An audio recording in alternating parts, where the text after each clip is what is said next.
comenzamos con esta clase que es sobre reformas estructurales en Chile. Yo recién les comentaba que es un tema un poco extenso, un poco denso también, si lo queremos ver así, pero que es muy importante comprenderlo para, ¿no es cierto?, para poder llegar a un entendimiento de lo que es la segunda mitad del siglo XX en nuestro país, ¿ya? En Chile.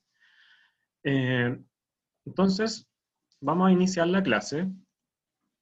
Acá está el índice. Primero, ¿no es cierto?, quiero que trabajemos sobre el contexto histórico en el que se producen estas reformas estructurales de las que vamos a conversar en esta clase.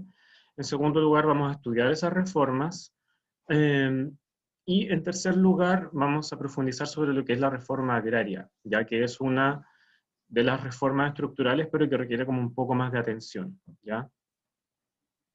Entonces, el objetivo es poder analizar estas reformas estructurales que fueron implementadas por, ¿no es cierto?, los gobiernos. Bueno, en realidad son 3 gobiernos, pero acá lo que vamos a hacer, ¿no es cierto?, es focalizarnos en los proyectos de cambio, ¿no es cierto?, del gobierno de la democracia cristiana y de la unidad popular. Ya entonces tenemos acá 2 gobiernos que fueron los que implementaron mayormente estos cambios, ¿sí?, estas reformas.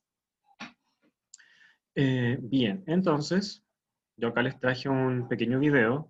O sea, el video, lo que me interesa es que podamos extraer algunas ideas sobre hacer un panorama general de lo que era Chile en la década de los 60. Así que los invito a poner atención. Quizá lo corte un poquito antes de que termine, pero la idea es cómo poder revisar algunas características generales de lo que pasaba en nuestro país, ¿ya? Para entender lo que pasó entre el 60 y el 70 es relevante saber qué pasó en ese primer año de la década. Cristóbal, ¿cómo se vivía en el Chile de aquel entonces? Un poco poniendo en contexto lo que la Delfa no sí, yo sé. ¿Cómo era el Chile de 1960? Muy vaga, no me pide ninguna precisión. No, es muy interesante lo suyo. Chile era un país bastante retrasado desde el punto de vista económico. Teníamos desde hacía 20 años varios problemas. Desde la década de los 40, producto de la Segunda Guerra Mundial, veníamos con una enfermedad crónica en nuestra economía que era la inflación. La inflación de 2 dígitos, en la década de los 50 llegó al casi el 100% en algún momento. Era una situación bastante complicada. Pero ¿Eso en qué se traducía en el día a día? Un costo de la vida altísimo, súmale a eso también bastante pobreza, desigualdad, pero ya. Era bastante complejo, y además también porque había una gran diferencia entre lo que era la vida urbana, donde evidentemente tú también tenías, ámbitos de pobreza, pero con lo que era la vida en el campo. Porque el campo chileno vivía en el siglo XVII, mientras que... En algunos aspectos, perdona que te interrumpa. No, pero fundamentalmente desde el punto de vista tecnológico, o incluso también... Pero en el pensamiento y en el lenguaje no. Aunque también ocurría algún problema, digámoslo, desde el punto de vista de las relaciones del trabajo dentro del agro. Eventualmente eso se tratará de resolver con la reforma agraria. Pero, y por otro lado, también está el temas que tienen que ver con lo cultural, con lo social, etcétera. Desde el punto de vista cultural, bueno, efectivamente Chile era un país que recibía las influencias desde Estados Unidos y Europa fundamentalmente. Compartíamos, por desgracia, no mucho con nuestros vecinos, a pesar de que existía cierto entrecruzamiento. Y por otro lado también, y bueno, como lo que comentaba doña Delfina, el problema es que también la sociedad chilena era una sociedad bastante estratificada.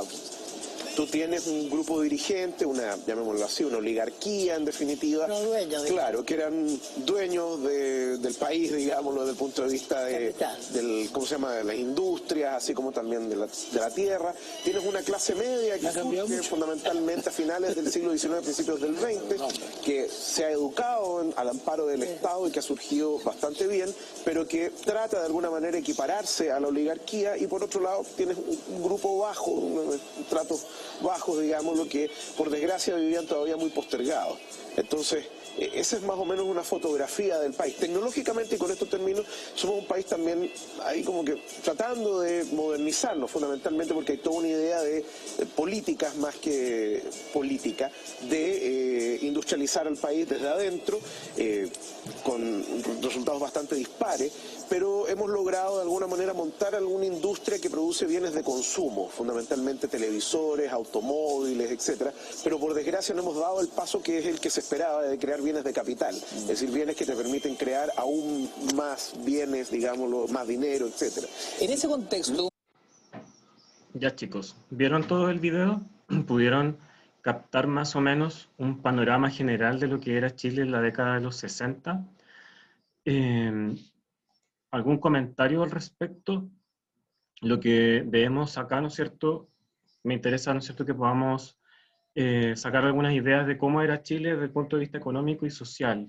Si alguien quisiera comentar al respecto, me lo puede, ¿no es cierto?, señalar a través del chat o a través del micrófono.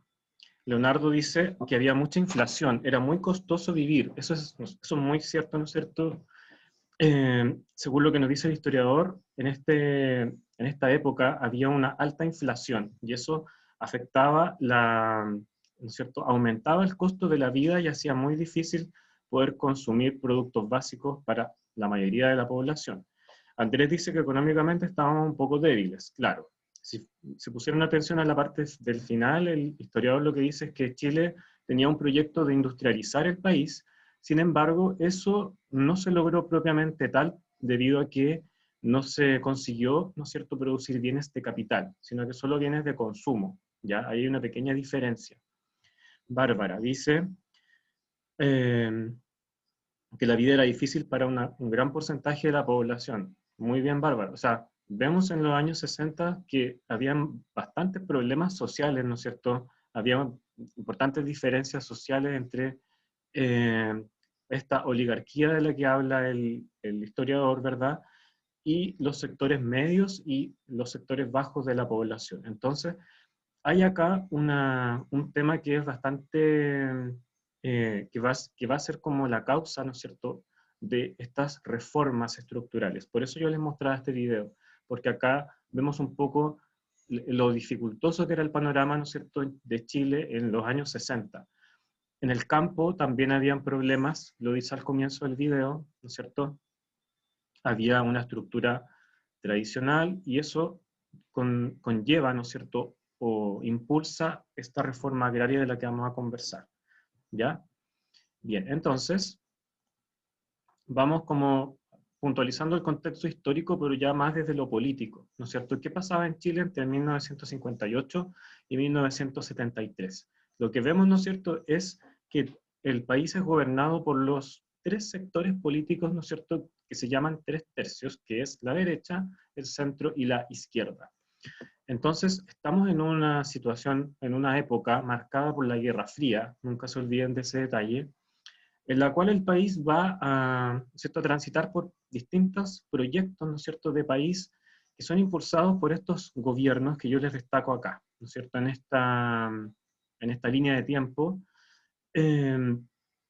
y que pueden ser proyectos calificados como reformistas o revolucionarios, ¿no es cierto?, porque lo que buscan es realizar cambios estructurales, ¿no es cierto?, en nuestro país. ¿Por qué decimos estructurales? Eso me gustaría que lo puntualizaran porque les va a permitir comprender igual de qué estamos hablando acá. Cuando decimos reformas estructurales es porque se quiere cambiar la estructura económica y social del país, ¿ya?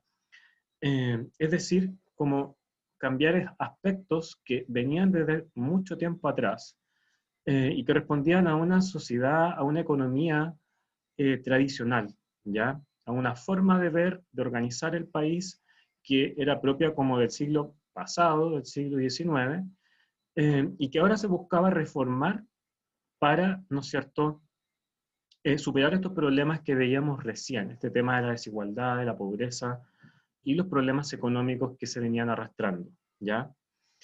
Tenemos entonces los gobiernos de Jorge Alessandri por la derecha, Eduardo Frei Montalva y Salvador Allende, ¿no es cierto?, derecha, centro e izquierda.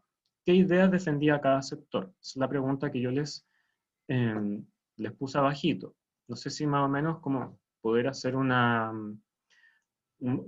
breve, ¿no es cierto?, reseña de cuáles eran las ideas, ¿no es cierto?, de cada uno de estos presidentes, de estos gobiernos. Por ejemplo, bueno, cuando hablamos de Jorge Alessandri, ¿no es cierto? Y la derecha lo que busca es, en el fondo, dar más espacio a la iniciativa privada, a la empresa privada, liberalizar, ¿ya? Que fue lo que trató de hacer un poco este señor Alessandri, ¿sí? En segundo lugar viene Eduardo Frei Montalva, presidente de la Democracia Cristiana. Lo que trata de hacer es un proyecto reformista, que es una idea, ¿no es cierto?, propia del centro. No es una idea como de hacer cambios tan radicales, sino que hacer cambios, pero de una manera más lenta, más pausada. Y ahí es donde entra esta revolución en libertad. Anótenlo ahí como el lema del gobierno de este señor Frei Montalva, ¿cierto? La revolución en libertad. Eso es lo que propone la democracia cristiana, ¿ya? Ese partido político que existe hoy en día, ¿no? La democracia cristiana. Y en último término, ¿no es cierto?, en la vereda izquierda tenemos a Salvador Allende y el proyecto de su gobierno, ¿no es cierto?, de la Unidad Popular, que es un proyecto, ¿no es cierto?, una idea de sociedad que acá el cambio ya es más radical, ¿no es cierto?, más revolucionario en términos de que se busca una transformación más profunda, ¿sí?, desde el socialismo. Entonces, la Unidad Popular acá lo que propone es una vía chilena al socialismo. Cada uno de estos tres gobiernos, si se fijan, van para distintos lados, pero todos tienen en común esta idea de hacer cambios, ¿ya? De alguna u otra manera. ¿Queda claro más o menos el panorama desde el punto de vista de las ideas que, ¿no es cierto?, buscaba cada uno de estos presidentes, ¿no es cierto?, desde Alessandri a Allende. ¿Alguna duda con esto? Igual podemos recapitular en la parte de la pausa, ¿ya? Ya entrando de lleno en lo que son las reformas estructurales, quiero destacar la reforma educacional, porque es una de las que buscaba hacerse cargo del problema de la educación en nuestro país, del tema de la poca cobertura, ¿no es cierto?, de lo jerarquizado, ¿no es cierto?, de la falta de instituciones que había en materia educacional. Entonces el gobierno de Frei Montalva, en el año 65, toma las ideas de una comisión que estaba estudiando el tema bajo Alessandri, y propone, ¿no es cierto?, una nueva estructura del sistema escolar. Y se busca, ¿cierto?, fortalecer al Ministerio de Educación. Se crea una superintendencia, como dice ahí, y se separa la enseñanza entre el científico, humanista y técnica. Yo creo que ustedes conocen esta diferencia. ¿Cuántos de ustedes están en colegio científico humanista? ¿Cuántos en técnicos? No lo sé, pero esa diferencia, ¿no es cierto?, que hay entre la educación como científico humanista y la técnica, nace acá, ¿ya? Desde el punto de vista, ¿no es cierto?, de ayudar a los estudiantes de menores recursos, más vulnerables, se crean instituciones de apoyo como la Junta Nacional de Auxilio Escolar y Becas, la JUNAEB. No sé si la conocen. La JUNAEB, ¿no es cierto?, es una institución que busca entregar ayuda a los estudiantes, ¿no es cierto?, de menores recursos, en cuanto a la alimentación, al transporte, a los libros, ¿no es cierto?, el acceso a distintas herramientas que permitan que la educación se lleve a cabo como tiene que ser, ¿ya? Entonces, es importante la reforma educacional de Frei Montalva, ¿ya? Luego, esta reforma es continuada por Allende, ¿no es cierto? Pero acá Allende lo que hace es tratar de proponer un proyecto que es la Escuela Nacional Unificada, o ENU, que en el fondo era una transformación ya más global de la educación, descentralizándola, promoviendo la participación de las comunidades y creando un nuevo currículum. Este proyecto de Allende fue muy resistido por la derecha e importantes sectores del país porque, ¿no es cierto?, se pensaba en términos de que se quería imponer, ¿no es cierto?, a través de la educación, una ideología, ¿no es cierto?, un proyecto ideológico que era el socialismo, ¿no es cierto? y el proyecto quedó prácticamente en nada, ¿sí?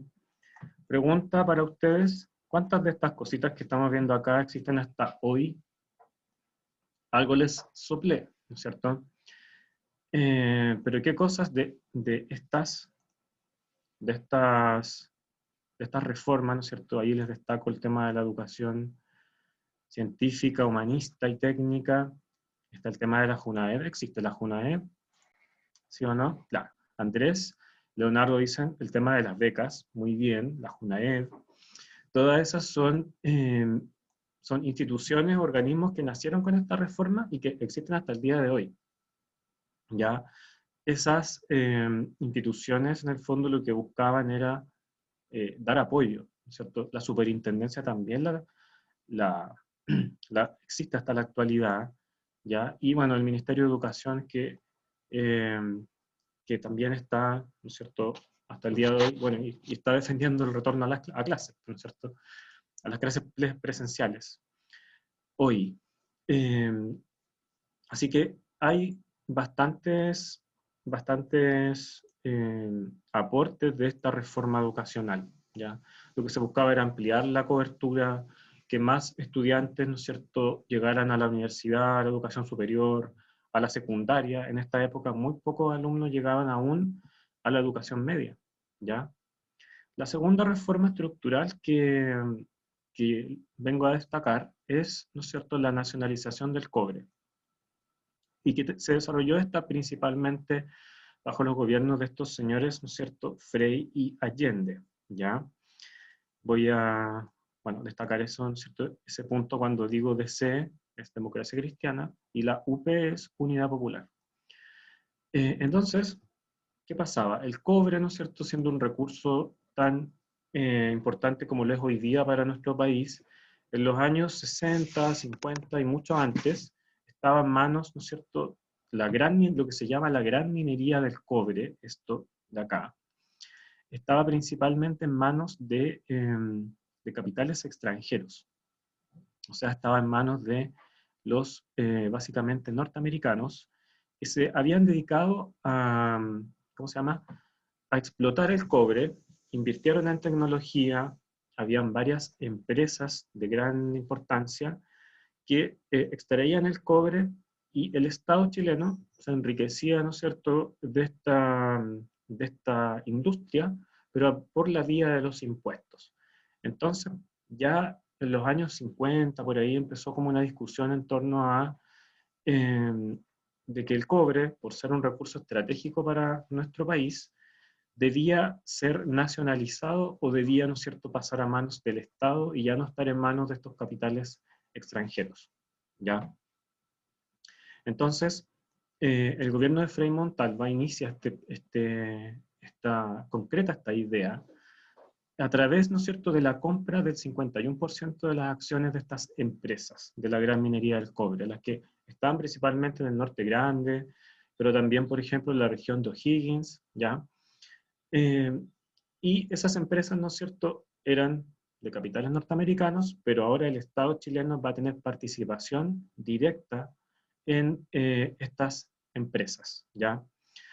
Y lo que vemos entonces es este proceso que se le denominó chilenización del cobre, porque aún en esta etapa no todo el cobre, ¿no es cierto?, no toda la industria estaba en manos del Estado, solo el 51%, ¿se fijan?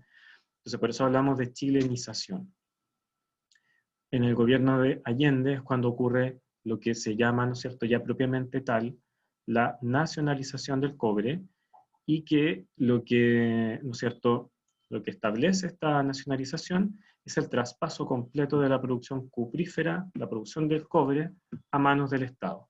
Entonces, desde esa fecha, se declara como que el cobre es un bien de uso, ¿cierto?, que es un bien nacional, un bien de interés nacional, y que debe estar en manos del Estado. Entonces, eso fue lo que permite, por ejemplo, la creación de o la existencia hasta la actualidad de empresas como Codelco, ¿ya?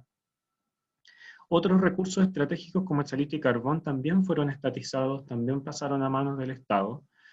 Y esa es lo que se conoce como nacionalización del cobre, 1971. No les puse el año ahí, pero para que lo anoten, ya. La nacionalización del cobre, entonces, es importante desde el punto de vista de que se recupera un recurso que era explotado principalmente por extranjeros, que su riqueza, ¿no es cierto?, o la gran parte de la riqueza se iba afuera y no quedaba en el país. Entonces, esa era como la argumentación. Hay una ficha acá que me gustaría que lo podamos interpretar. Fíjense lo que dice, que Chile se pone pantalones largos. Ahora el cobre es chileno. ¿Qué nos quiere decir ese afiche? ¿Por qué dice que se pone pantalones largos ahora que el cobre es del Estado? ¿Cuál es el significado, ¿no es cierto?, de ese cartel que algo nos está diciendo, ¿no es cierto? Vemos, como les decía, el cobre es importante para nuestro país hasta la actualidad, ¿verdad? Pero, ¿no es cierto? ¿Cuál es la idea detrás de este cartel, de este afiche, del gobierno de Allende? Nos dicen, Chile se pone pantalones largos, ahora el cobre es chileno. ¿Cómo podemos interpretar eso? ¿Alguien a través del micrófono, del chat, que me aporta alguna idea sobre esto que está acá? Bueno, ahí les puse un recorte de los periódicos de la época, y si se fijan un detalle, la nacionalización del cobre fue una cosa unánime. O sea, todos los diputados, todos los senadores estuvieron de acuerdo en promulgar esta reforma, ya, tanto de derecha como de centro y de izquierda, se pusieron de acuerdo, como pocas veces pasa en la historia de nuestro país, y se nacionaliza el cobre. Entonces, fue una reforma bastante significativa, ¿ya? Leonardo dice, para que solo se beneficie Chile del cobre. O sea, ya, desde ahora, ¿no es cierto?, que el cobre pasa a manos del Estado, ¿no es cierto?, la riqueza o la producción, la gran parte de la riqueza que se genera de esta producción de cobre, ahora, ¿cierto?, queda en manos del Estado directamente. Antiguamente la riqueza se obtenía por la vía de los impuestos. El Estado le cobraba a estas empresas, ¿no es cierto?, que exportaban el cobre fuera del país, a Estados Unidos y a otros países, pero ahora la idea era, ¿no es cierto?, que era el mismo Estado el que administrara este recurso para como facilitar igual la administración del cobre, ¿sí? La idea, ¿no es cierto?, era, como bien dices, Andrés, fomentar el crecimiento del país, ¿ya? Había muchos trabajadores chilenos en esta gran minería, como vemos acá, ¿ya? Entonces había un interés, bueno, obviamente también político, pero el interés fundamental era transformar esta industria estratégica en algo de interés nacional, ¿ya? Bien. ¿Dudas? Vimos ya brevemente lo que es la parte política, como en términos muy generales, y las dos reformas, ¿no es cierto?, que están como especificadas ya, reformas estructurales. Les mencioné lo de la reforma agraria, la vamos a estudiar aparte, porque es más extenso el proceso y tiene más detalles que comprender, ¿ya? ¿Cómo vamos hasta acá? Bien.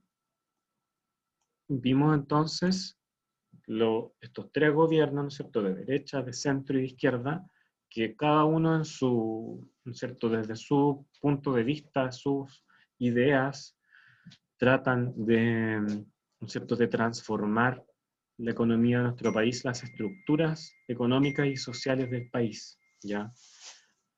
¿Alguna duda entonces? Reforma educacional, nacionalización del cobre. Esos son estas reformas, ¿ya? Hay algunas más que también son importantes, como la promoción popular, que la podemos ver igual al final, mencionarla al menos.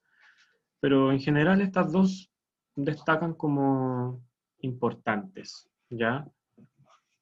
No hay duda, entonces podemos seguir con lo último, ¿no es cierto?, que es todo lo relacionado con reforma agraria, ¿ya? Lo importante de la reforma agraria es que podamos entender por qué era necesario hacer cambios en el campo de nuestro país, en el campo chileno. Entonces, bueno, acá la señalamos como la reforma o transformación estructural, una de las más importantes, y entendamos las causas. ¿Por qué llegamos a esta necesidad de cambiar las cosas en el campo? Lo primero, ¿no es cierto?, es que había una baja producción agrícola. Habían muchos técnicos, muchos estudiosos que se daban cuenta que en nuestro país, en esta época, la población crecía mucho, pero la producción de alimentos, ¿no es cierto?, que es algo que depende netamente de la agricultura y de la ganadería, obviamente, no estaba, ¿no es cierto?, pudiendo suplir o cubrir, mejor dicho, la demanda de alimentos. ¿Y eso por qué pasaba? Porque la producción agrícola era muy baja. Había distintas causas para esto, pero para los expertos, ¿no es cierto?, los estructuralistas que se llamaban, una de las razones era el atraso tecnológico en la que vivía el campo chileno. La forma de producir era muy anticuada, si lo miramos así, muy del siglo pasado, del siglo XIX, y las relaciones laborales, ¿no es cierto?, eran también muy tradicionales. O sea, no había habido como un gran cambio técnico en lo que es la agricultura, ¿ya? Y ahí es donde aparece, por ejemplo, la figura de los inquilinos y los peones. Estos son los trabajadores, ¿no es cierto?, agrícolas que venían desde la época de la colonia, desde mucho tiempo atrás, y que sus condiciones de vida, además, eran las mismas de esa época. Entonces, este panorama como bien complejo, ¿no es cierto? La agricultura se estaba quedando atrás, ¿ya? Habían otras ramas de la economía que sí estaban aumentando, como, ¿cierto?, la industria, el comercio, pero la agricultura, que es como la base, la agricultura y la ganadería estaba atrasada, ¿ya? Ese es como el diagnóstico de la situación. Entonces llegamos, el gobierno de Alessandri propone una reforma, ¿ya? Una reforma que se llamó de macetero porque fue como muy chiquitita, tuvo poco alcance, pero que sin embargo creó las dos instituciones que llevarían a cabo todo esto, que son el Instituto de Desarrollo Agropecuario y la Corporación de Reforma Agraria, ¿ya? Es en el gobierno de Frei donde ocurre, donde se produce principalmente esta reforma agraria. El año 1967 se logra finalmente dictar esta ley, después de una ardua discusión. Estaba pensada para el año 65, pero se atrasó hasta el 67. Y lo que hizo esta reforma es, ¿no es cierto?, establecer el carácter expropiable de aquellos predios, ¿no es cierto?, que superaran una cantidad de hectáreas, ya 80 hectáreas de riego básico, que era una medida del tamaño de un terreno, ¿no es cierto?, o que estuvieran mal explotados o abandonados, ¿ya? Esa es como en lo grueso lo que dice esta ley, ¿ya? ¿Qué significa expropiar? Por acá alguien me había dicho algo en el chat. Claro, Andrés dice que estábamos creciendo como país, pero como que la forma era un poco arcaica. Claro, la forma, ¿no es cierto?, la forma de producir en la agricultura estaba siendo un poco, ya como con pocas innovaciones. Felipe, adueñarse.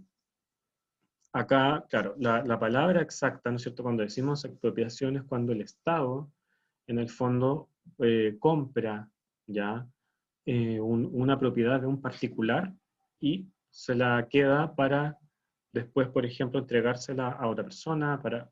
Hoy en día se expropia cuando el Estado o está la necesidad, por ejemplo, de construir una carretera, se produce la expropiación de la tierra que está como al ladito, ¿ya? Por ejemplo. Pero en este contexto, ¿no es cierto?, de la reforma agraria, la expropiación se entiende entonces como, como este derecho, ¿no es cierto?, esta posibilidad de que el Estado compre aquellos predios, fondos, que superen estas 80 hectáreas y que estén mal explotados o abandonados. Había mucha tierra que no estaba siendo productiva. Entonces, eso es lo que explica la baja cantidad de alimentos, ¿ya? Isidora quiere, al tiro, voy a terminar de explicar y te doy la palabra. Entonces, como les comentaba, ya se habían creado dos instituciones que en el fondo iban a estar a cargo de este proceso, y, claro, como les decía, expropian y entregan a los nuevos propietarios, que son los campesinos, los mismos inquilinos y peones que trabajaban en el campo, que son estos señores de acá. Ahora ellos van a ser los propietarios de la tierra, primero a través de asentamientos colectivos, esa era la idea del gobierno de Frei Montalva, acá, ¿no es cierto? Y luego iban a ser como repartidos como ya de manera más individual, estos predios. Por el otro, la otra patita de la reforma de Frei era la ley de sindicalización campesina, que lo que buscaba era que los campesinos tuvieran participación política, que se organizaran, porque los campesinos estaban como excluidos, ¿no es cierto?, en gran parte de la actividad política, o no estaban educados para, por ejemplo, ejercer el voto libremente, ¿ya? Entonces lo que se fomentó es esta organización, ¿sí? Aquí está el lema de la reforma agraria de Frei: la tierra para quien la trabaja, ¿cierto? Ahora sí, no, Isidora, ¿no querías decir nada? Pero si alguien quiere responder esa pregunta que yo puse ahí, que es, ¿no es cierto?, ¿qué significa este como lema o idea que está detrás de la reforma agraria del gobierno de la democracia cristiana? ¿No es cierto? La tierra para el que la trabaja. Detrás también de esta reforma hay otras no intereses, pero sí otros organismos como la Iglesia Católica, ¿no es cierto?, otras instituciones, que apoyó este proceso, en el fondo como que igual le impulsó esta idea de hacer que el reparto de las tierras fuera más equitativo, ¿ya? Que no estuviera concentrada la propiedad de la tierra en tan pocas manos. Y ahí interviene, por ejemplo, el cardenal Silva Enríquez. Entonces la Iglesia también tiene algo que decir acá. Estados Unidos también respaldó este proceso a través de recursos, ¿ya? Estados Unidos en el fondo igual quería que mejorara la calidad de vida de los campesinos, pero porque Estados Unidos estaba interesado en, ¿no es cierto?, en que no ocurrieran revoluciones, ¿cierto?, socialistas, y por lo mismo buscó dar apoyo al gobierno de Frei Montalva en esta reforma agraria. ¿Qué hay detrás de esto? A ver si podemos sacar alguna otra idea. No sé si alguien quiere comentar algo sobre la reforma agraria. ¿Tiene alguna experiencia? Quizá algún abuelo, algo que alguien que haya estado, ¿no es cierto?, involucrado en este proceso de cualquiera de los dos lados. Pero la reforma agraria tiene, ¿no es cierto?, fue muy, ¿cierto?, generó distintas posiciones al respecto. No fue algo así nomás, sino que como que dividió un poco la sociedad chilena. El campo cambió, ¿no es cierto?, la forma de relacionarse en el campo entre los trabajadores, ¿no es cierto?, los inquilinos, los peones, y los patrones, los dueños de los fondos, ya, los grandes propietarios. ¿A qué aludía el lema? ¿Cierto? La tierra para el que la trabaja. ¿Qué se buscaba con esta reforma? En el fondo era mejorar o entregar tierras para que los campesinos tuvieran, ¿no es cierto?, una mejor calidad de vida también. Andrés dice, pasaron de ser fondos a parcelas. buena pregunta. Bueno, acá lo que hay que tener claro es que había, ¿no es cierto?, muchas propiedades de gran extensión que se llamaban latifundios, ¿no es cierto? Y que los latifundios pasaba esta situación de que eran, perdón, mal explotados o abandonados. Había una gran cantidad de tierra que no estaba siendo como utilizada para la producción, para producir trigo, papas, qué sé yo. Y eso eran los latifundios. Entonces, esas tremendas extensiones de terreno, ahora lo que se buscaba era parcelarlas, como tú muy bien apuntas, y entregárselas a estas cooperativas, a estas asociaciones de campesinos, y luego para que pasaran a sus manos, ¿cierto?, como propiedad individual. ¿Se entiende la idea? Eso es, en síntesis, la reforma del gobierno de Frei Montalva. ¿Ya? La CORA es la institución que va a tener ahí el rol protagónico, también el INDAP. Claro, Andrés dice que quedaron bastantes haciendas o fondos. Claro, no se terminó, o sea, se expropiaron. Vamos a ver ahora a continuación la cantidad de hectáreas que se expropiaron, que pasaron a manos del Estado y de los campesinos, pero una vez que ya sabemos cómo terminó todo este proceso, ¿no es cierto?, con Allende, vienen cambios en el campo, ¿no es cierto?, bajo el régimen militar. Entonces, hay acá un tema, obviamente, hasta el día de hoy existen haciendas, existen fondos de gran extensión. Entonces, se mantiene, o sea, la reforma agraria tuvo resultados como bien dispares, ¿sí? Bárbara dice, se podría decir que el lema es como para los trabajadores, que solo ellos podrían tener sus tierras o podrían heredarlas a alguien, ayudando a las personas que lo necesitan. Claro, recuerda, la propiedad era de pocas personas, pocas familias, ¿no es cierto? Estaba hablando de extensiones bastante grandes de terreno. Entonces, lo que nos dice este como lema, en el fondo es, hay que repartir la tierra para quienes realmente la trabajan, por un tema también de justicia social, llámenlo como quieran. Pero eso era lo que buscaba en el fondo el gobierno de Frei Montalva. Continuamos entonces ahora con lo que pasó con esta reforma bajo el gobierno de Salvador Allende. Entonces, acá se hablaba de una reforma agraria integral, pero lo que en el fondo ocurre acá con Allende es que la reforma agraria, o esta idea de las expropiaciones, aumentan explosivamente durante su gobierno. Lo que buscaban era profundizar este proceso y, por ejemplo, ya no van a ser 80 hectáreas de riego máximo, sino que ahora van a ser 40, lo que permite aumentar la cantidad de las expropiaciones.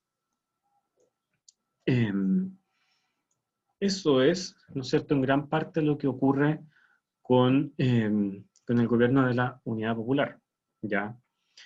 En el año 71, ¿no es cierto?, el primer año de gobierno de Salvador Allende, las expropiaciones alcanzaban 1.370 predios. Eso para que tengan una idea. Y, ¿no es cierto?, para septiembre de 73, el Estado había confiscado 4.400 predios agrícolas. Lo que dice el gobierno de Allende es como que ahora la expropiación pasa a manos del Estado, se intensifica, se aumenta, y se llega a la cifra de 6.4 millones de hectáreas que ahora van a estar en manos del Estado o de estas cooperativas, ¿sí?, de estos asentamientos campesinos. ¿Qué consecuencias tiene esta radicalización, esta profundización?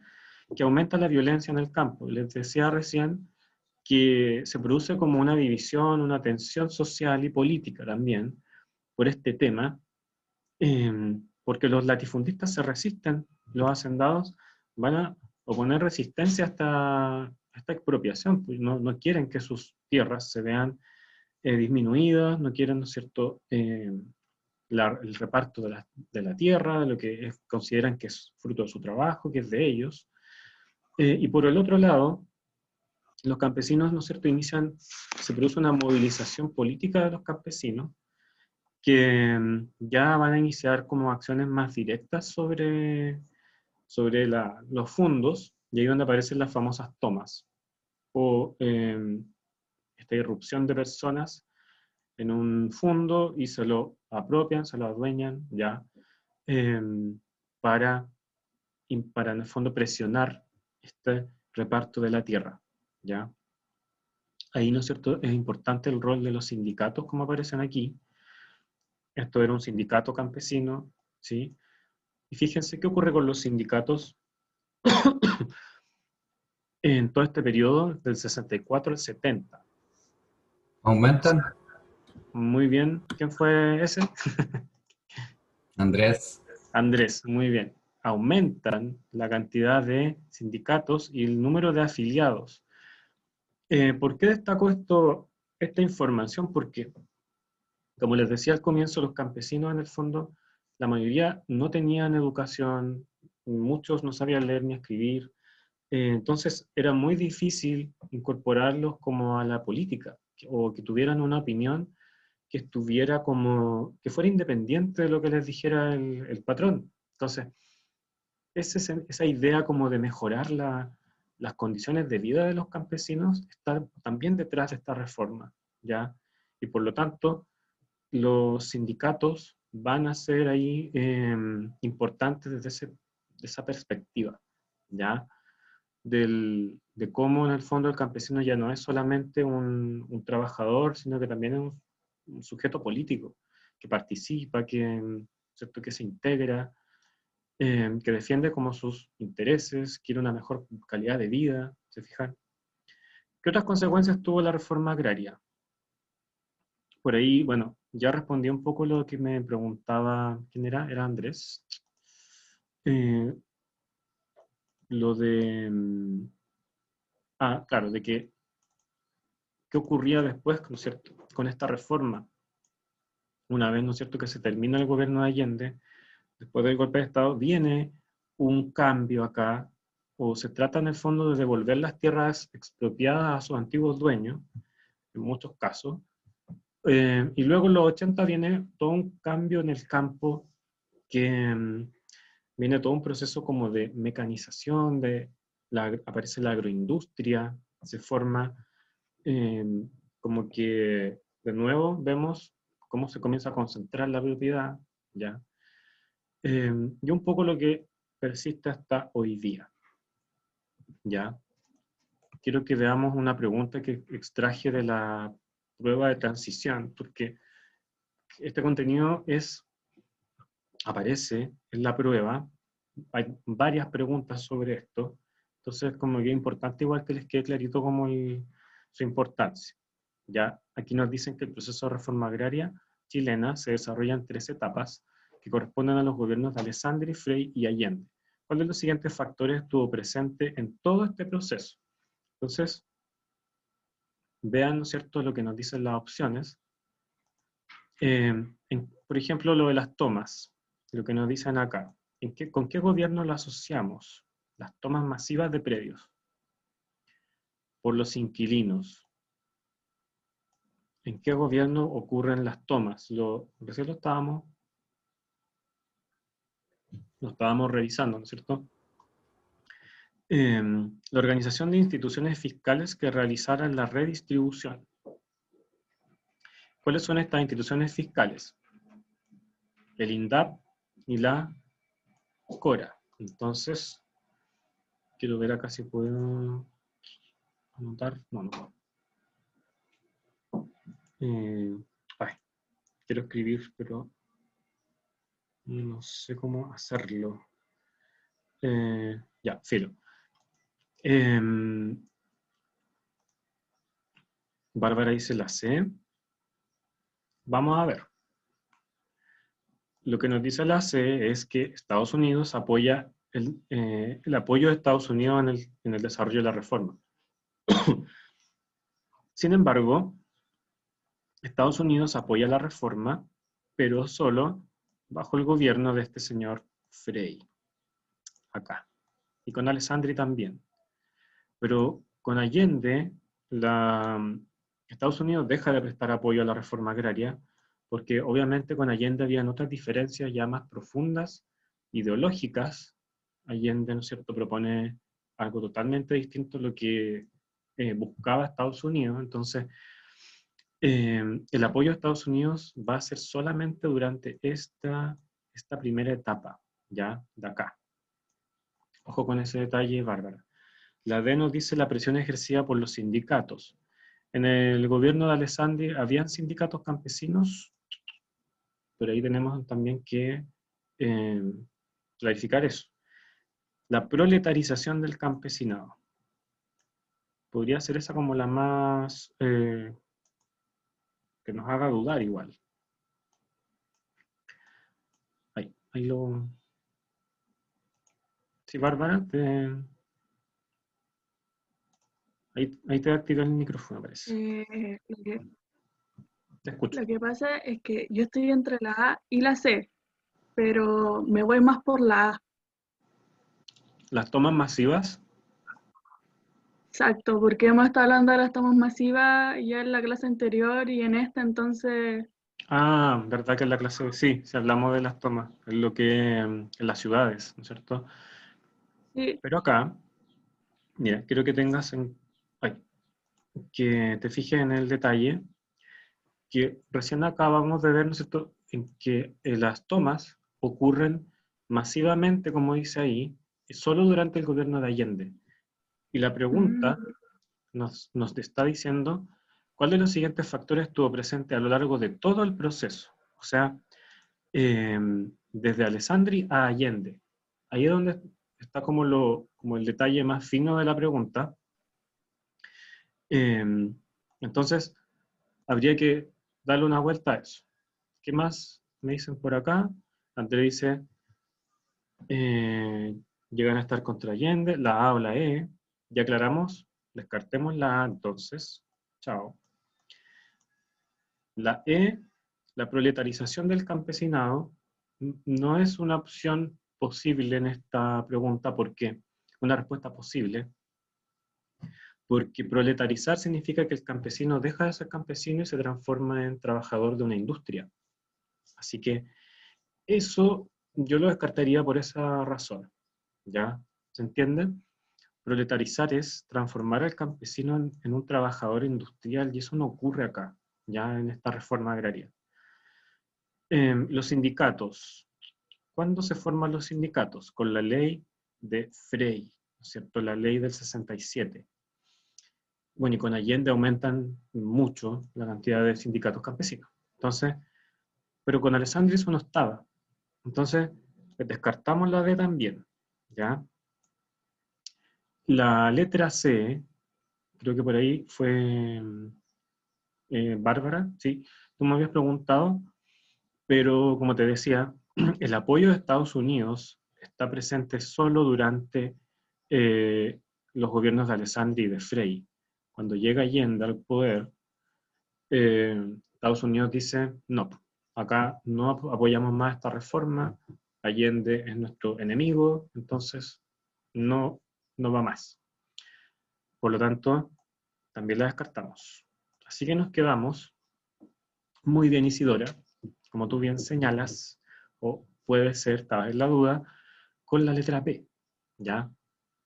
Veamos un poquito qué nos dice el mismo DEMRE, el mismo modelo sobre esto. Bueno, acá nos explican, no sé, toda una introducción que yo más o menos lo que les expliqué recién, lo de las grandes extensiones de tierra, lo de los pocos latifundistas, que estaban subexplotados, y que frenaba el desarrollo económico, ¿ya? Entonces, acá nos dicen, para conducir el proceso de reforma agraria, fueron necesarios entonces estos organismos estatales que fueron